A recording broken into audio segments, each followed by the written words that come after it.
on the 12th of this month, which was just recently, I received an email from a person who wants to remain anonymous.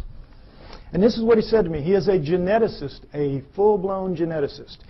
And he says, "Dear Mr. Pye, I agree with your conclusions and will give you a few hints, if you wish, as a DNA deep throat.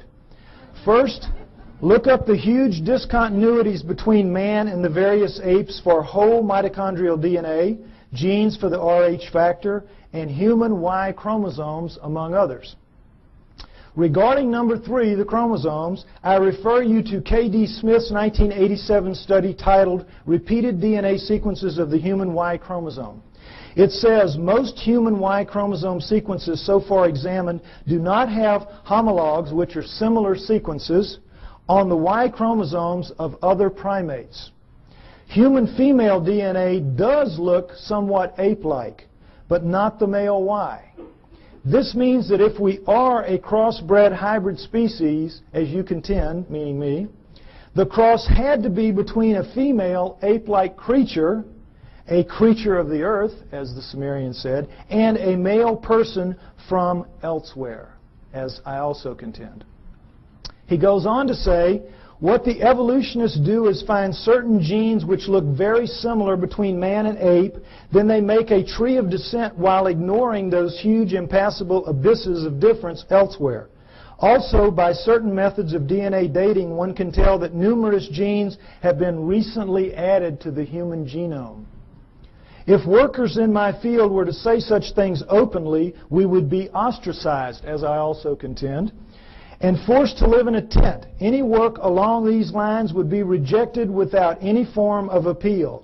So what can we do? Sincerely, DNA Deep Throat." Now,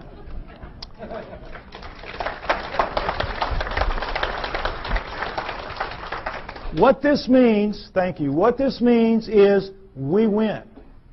We win. Because where one of these came from, more of these are going to come. We're going to win.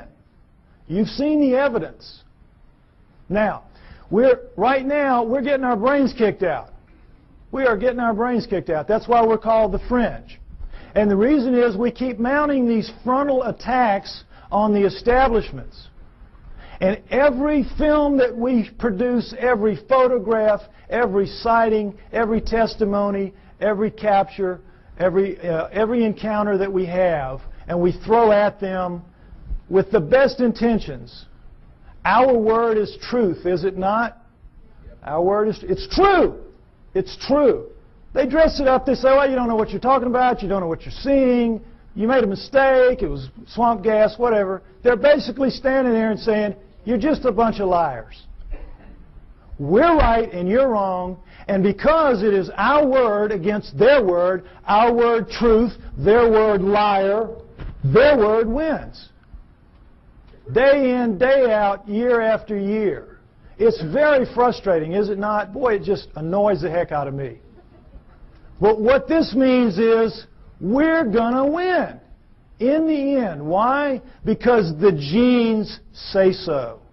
The genes back us up. And right now, this is not a field that you're very familiar with. And I've worked very hard to make this very simplistic so you could understand at least the fundamentals, and it's the same in my book.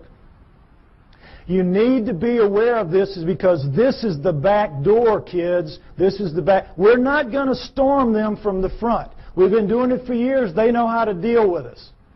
Our word against them, we're going to lose.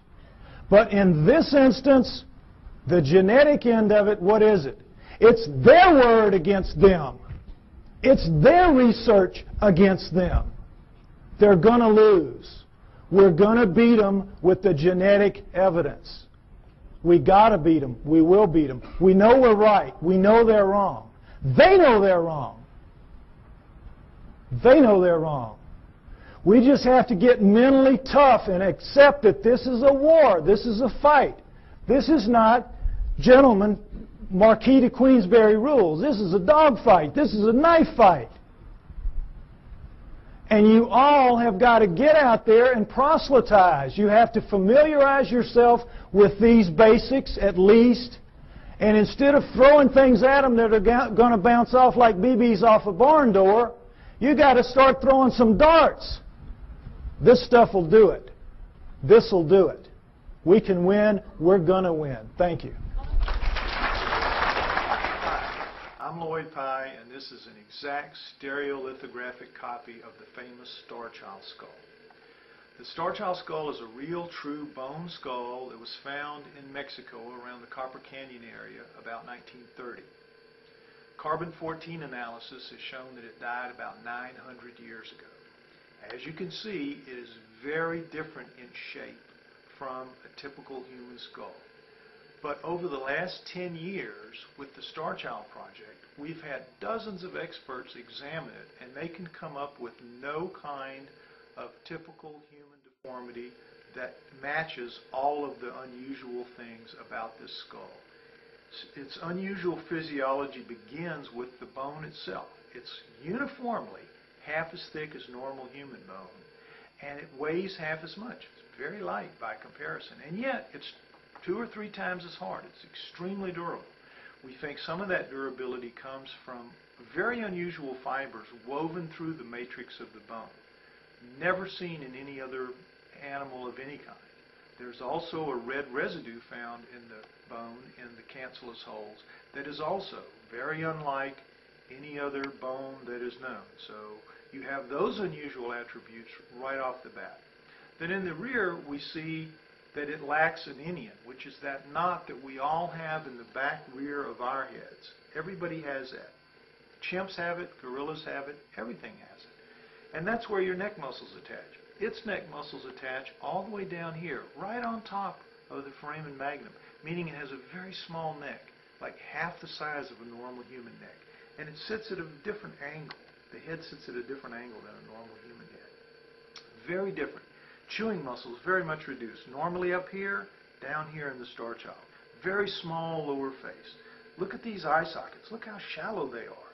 Not even as deep as the first knuckle of my finger. Not even a full inch. In a human being, 2 full inches, all the way up to here, that depth. The eyes themselves are centered down here in the middle of the nose, so that the eyes are down here rather than up at the top like our eyes. Very, very unusual eyes. Unusual in so many ways. No sinuses in here. We've had all kinds of testing done over the past 10 years. Not just taking it to experts to get their opinions, but CAT scans, X-rays, scanning electron microscope, everything we could think of, trying to find out what it is, and it all comes back. This is not normal. This is really unusual. So, the main test we've had has been DNA. And what the DNA has told us is remarkable.